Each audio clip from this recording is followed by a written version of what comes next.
السلام علیکم۔ حکایت شخصادی میں سے ظلم پہ صبر کرنا۔ ترکستان کے شہر دکش کا ایک سردار گوشہ نشین ہو گیا۔ صرف گدڑی کا فقیر نہ تھا کہ مخلوق کے سامنے ہاتھ پھیلائے، بلکہ حقیقی مرد خدا بن کر گیا۔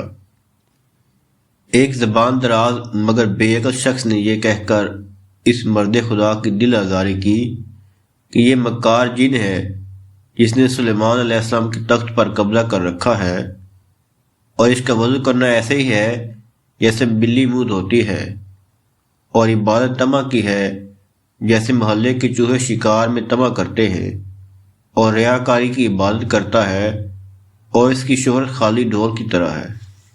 جب وہ یہ باتیں کر رہا تھا اور مرد عورتیں اس مرد خدا پہ ہنس رہے تھے، تو اس مرد خدا نے ہاتھ اٹھائے اور رو رو کر اس زبان دراز کے لیے اللہ سے ہدایت کی دعا مانگنی شروع کر دی کہ یا اللہ اس کو توبہ کی توفیق دے دے، اور اگر اس نے سچ کہا ہے تو موت سے پہلے مجھے توبہ کی توفیق دے دے۔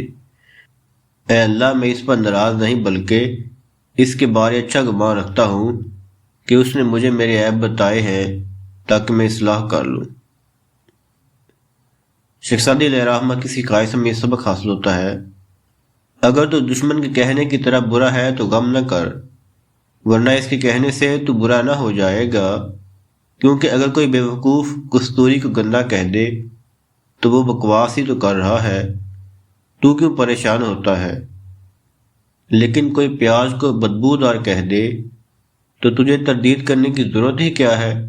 عقل مند بہروپی سے دھوکہ نہیں کھاتا، لہذا بے وقوف تجھے اشتعال میں نہ لائے۔ سمجھداری سے کام لینے والا بدخواہ کی زبان بند کر دیتا ہے۔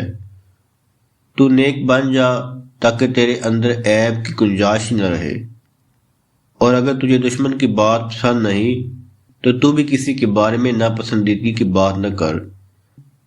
جز آنکس ندانم نکو گوئے من کہ روشن کند برمن آہوئے من۔